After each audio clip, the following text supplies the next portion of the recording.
A Bíblia está cheia de exemplos de homens e mulheres improváveis que Deus usou para realizar grandes feitos, como José do Egito, Débora e Davi. Mas há também personagens que, apesar de suas ações extraordinárias, permanecem quase escondidos nas páginas das Escrituras. Hoje falaremos sobre um desses personagens, Sangar, um guerreiro praticamente desconhecido que aparece de forma breve no livro de Juízes, mas que deixou uma marca significativa ao derrotar 600 filisteus com uma simples ferramenta agrícola. Sangar é mencionado em apenas 2 versículos na Bíblia. No entanto, o que ele fez é incrível. Sozinho, ele derrotou um grande número de filisteus usando uma guilhada de bois, uma ferramenta simples.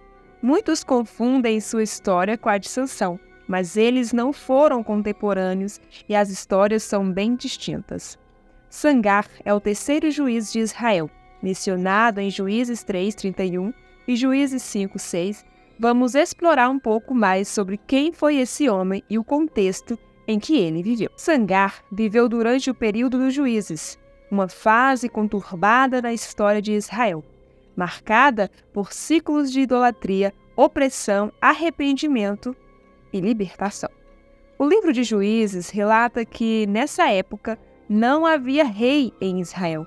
Então, cada um fazia o que parecia bem aos seus olhos. Isso resultava em desunião entre as tribos, facilitando a opressão por povos como os filisteus. Sangar foi um juiz improvável, alguém que Deus usou para libertar Israel de seus inimigos em meio a esse caos. Os filisteus, inimigos frequentes de Israel, eram guerreiros avançados que usavam ferro em suas armas, o que os deixava em vantagem. Eles habitavam a região costeira de Canaã e constantemente atacavam as tribos israelitas. A falta de unidade entre as tribos permitia que os filisteus oprimissem um povo, e foi nesse contexto que Sangar se destacou.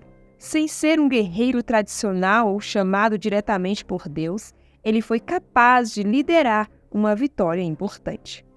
A história de Sangar levanta questões sobre sua origem, já que ele é chamado de filho de Anat, uma referência possivelmente relacionada à deusa da guerra dos cananeus.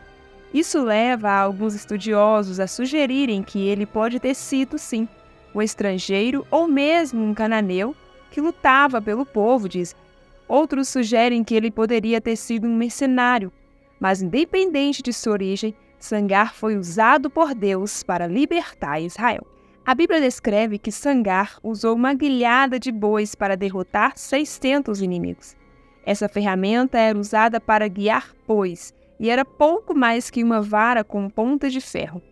O fato de Sangar usar essa ferramenta simples destaca a mensagem que Deus pode utilizar qualquer coisa ou qualquer pessoa para cumprir os seus propósitos.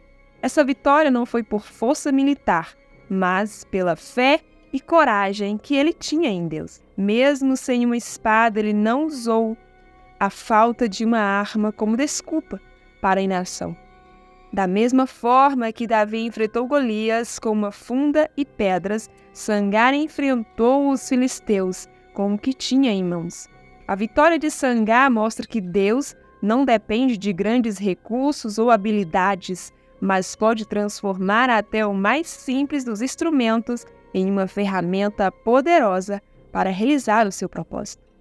Sangar nos ensina o valor da fé e da coragem. Ele não foi impedido pela falta de armamento ou pelo medo. Sua confiança estava em Deus. A história dele reforça a verdade de que Deus age de forma surpreendente e nos desafia a não subestimar o que temos, pois o que está em nossas mãos pode se tornar algo poderoso quando colocamos nossa confiança em Deus. Sangar confiou em Deus e agiu, mesmo em uma situação impossível. Então, você já conhecia a história de Sangar? Comente abaixo. E se você deseja entender mais sobre as Escrituras e crescer no conhecimento da Palavra de Deus, Deixarei na descrição desse vídeo mais informações sobre um curso de teologia online com videoaulas, apostilas e certificado.